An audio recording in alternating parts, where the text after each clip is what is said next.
Our NBA analyst, Jevohn Shepherd, joins us from the floor in Indianapolis, where the Pacers have forced a Game 7 in front of a boisterous home crowd. And what a performance by the Canadian Andrew Nembhard defensively. The entire Indiana bench, that second unit. How did the Pacers ride that wave of emotion, Jevohn, and win this game? Well, Jay, I think they fed off of the crowd here, the home crowd. And to your point, Andrew Nembhard, he set the tone early in this game with the first 2 threes that he hit, not just offensively, but defensively as well against Gilgeous-Alexander, just making it a wrestling match, making it difficult on him.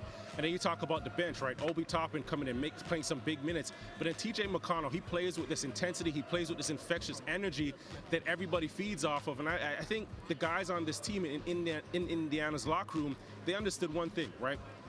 Tyrese Halliburton is hampered. He's not 100%. They understood that all the guys are going to have to give 110% to pick up for him, and they came out, they did that, and they did that in the first quarter, which really set the tone for Indiana today. And, you know, you bring up Halliburton. We know how much he struggled in game number 5. I mean, how impressed were you, though, Jevohn, by the fact that he didn't just play, he really did contribute to this Indiana win in game 6? Yeah, one, I think he listened to his body, right? You've seen that he listened to his body. He didn't really get into the paint. But one thing I do respect is that he was out there and he gave everything, right? He gave what he had and didn't force himself, but facilitated for his team. He gave them a confidence. When you have your leader that's on the floor and you know he's fighting, it permeates throughout your team, and everybody else is going to fight for him, right? The energy that he's playing with, the conviction that he's playing with.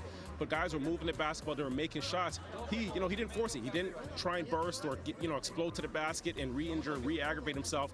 But he took shots, quality shots from the three-point line, which gave them another element on the offensive side.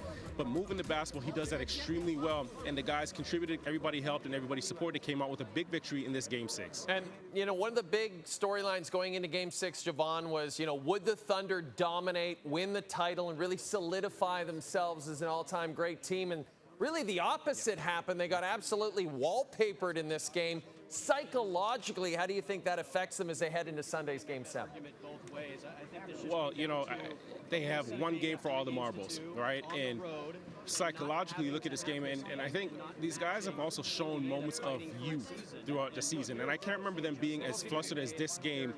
If I can think back, the one game that comes to mind is the in-season tournament finals against Milwaukee, where they were just completely flustered. They got rattled.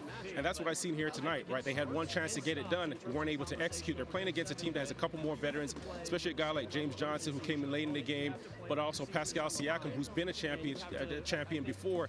And all those things matter, right? For OKC right now, I think they're going into this Game 7. They got to get back to themselves. SJ has got to be better, right? As the leader of this team, the 8 turnovers that he had, you can't have that. That's completely unacceptable. In the first half, the basketball was sticking in his hands a bit too long, and it was almost like he was trying to hold water. He was trying to figure it out. Guys weren't shooting the basketball well, so I can understand where he was trying to go with it, but you definitely got to be better. And as a team, they've got to do a better job off of the basketball, making sure that they're cutting, making sure that, he's drawing the attention.